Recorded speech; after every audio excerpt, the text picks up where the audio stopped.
أهلا بكم أصدقائي مجددا في درس آخر من دروس تعلم قواعد اللغة الفرنسية مع الشرح باللغة العربية. درسنا اليوم يتعلق ب la phrase verbale et la phrase nominale، الجملة الفعلية والجملة الاسمية في اللغة الفرنسية.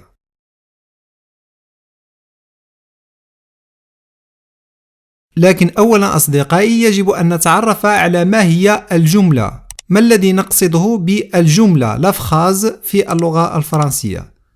La phrase الجملة est une suite de mots qui a un sens. La phrase est une suite de mots qui a un sens. الجملة هي متتالية من الكلمات والتي لديها معنى، ليست أي متتالية من الكلمات تحمل معنى. الشرط لكي تكون الجملة جملة أن تسمى جملة phrase، يجب أن تشتمل على مجموعة من الكلمات والتي تكون كلها معنى. construite selon un ordre grammatical correct، والتي تبنى حسب ترتيب نحوي صحيح، يعني أنها يجب أن تحترم القواعد النحوية les règles grammaticales التي ندرسها في هذه السلسلة، et qui permet la transmission d'une information، والتي تسمح بإيصال معلومة، إيصال فكرة. la transmission إيصال d'une information معلومة. الجملة بكل بساطة هي متتالية من الكلمات التي تحمل معنى والتي تبنى حسب ترتيب نحوي صحيح un ordre grammatical correct et qui permet la transmission d'une information، وتسمح الجملة بإيصال معلومة أو فكرة. une phrase commence par une majuscule، تبدأ دائما الجملة بحرف كبير، الحرف الأول في الجملة يبدأ كبير، et se termine par un point de ponctuation، وتنتهي بعلامة ترقيم، إما point نقطة أو point d'exclamation علامة تعجب أو point d'interrogation علامة استفهام. أعطيكم مجموعة من الأمثلة. Il révise ses leçons. Il révise ses leçons. هو يراجع دروسه. كما تلاحظون هناك متتالية من الكلمات. Il révise ses leçons. متتالية من الكلمات كلها تكون معنى، ولدينا هنا كذلك ترتيب نحوي صحيح un ordre grammatical correct. لدينا الفاعل le sujet il، والفعل le verbe réviser، le complément d'objet direct c'est leçon. وهذه الجملة كما تلاحظون تبدأ بماجيسكول حرف كبير I كبير، وتنتهي بنقطة point. مثال آخر quel temps magnifique. quel temps magnifique، يا له من جو جميل.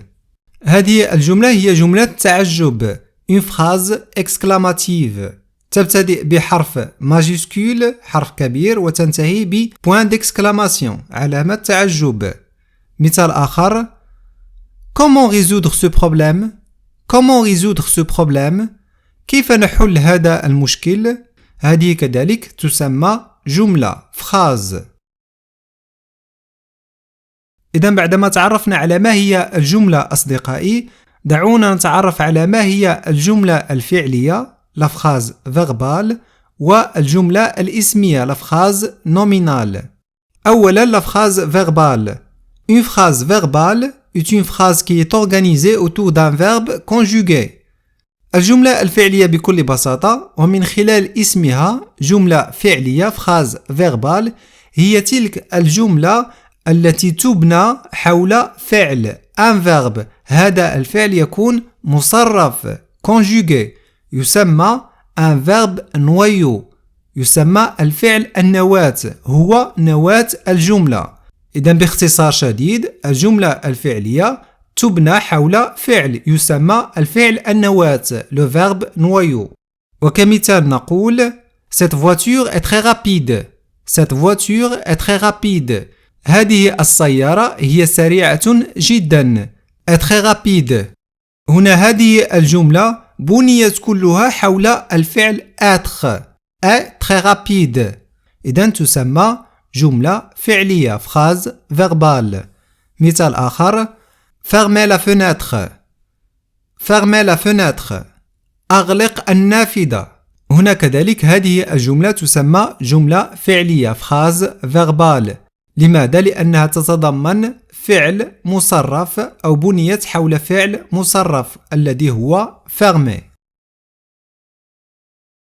ننتقل الآن إلى la phrase nominale. la phrase nominale الجملة الإسمية. ما هي الجملة الإسمية في اللغة الفرنسية؟ بكل بساطة إذا كانت الجملة لا تتضمن فعل مصرف فهي جملة اسمية. Une phrase qui ne contient pas de verbe conjugué جملة لا تتضمن فعل مصرف est une phrase nominale هي جملة اسمية. On l'appelle aussi une phrase non verbale وتسمى كذلك في بعض المقررات أو بعض كتب النحو تسمى phrase non verbale. Une phrase non verbale جملة لا فعلية. مثلا نقول magnifique victoire de cette équipe. magnifique victoire de cette équipe انتصار رائع لهذا الفريق. هذه الجملة تسمى جملة اسمية phrase nominale. لماذا؟ لأنها لا تتضمن أي فعل مصرف.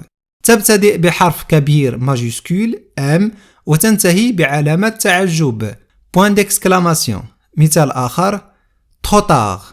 trop tard هذه لوحدها تشكل جملة trop tard فات الأوان. مثال آخر bonne chance. bonne chance حظ سعيد. هذه كذلك تسمى جملة اسمية تتوفر فيها كل معايير الجملة. أولا أنها تحمل معنى bonne chance حظ سعيد. ثاني شيء هو أن الترتيب النحوي صحيح. ثالث شيء هو أنها تبتدئ بماجيسكول وتنتهي بان point de ponctuation علامة ترقيم هي في هذه الحالة point d'exclamation. وفي الأخير أصدقائي أقترح عليكم مجموعة من التمارين التي تتعلق بهذا الدرس. التمرين الأول يقول distinguer les phrases verbales des phrases nominales أي ميزوا ما بين الجمل الفعلية والجمل الإسمية. لدينا هنا مجموعة من الجمل يجب أن تقولوا ما إذا كانت هذه الجملة phrase verbale أو phrase nominale.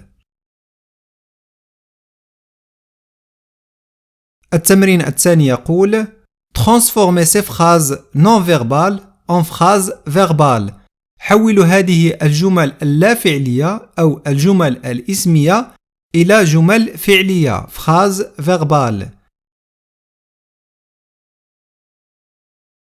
أما التمرين الثالث يقول transformer ces phrases verbales en phrases nominales حولوا هذه الجمل الفعلية إلى جمل اسمية.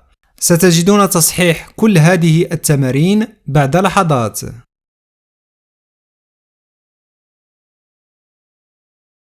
تصحيح التمارين المتعلقة بهذا الدرس ها هي دي أمامكم.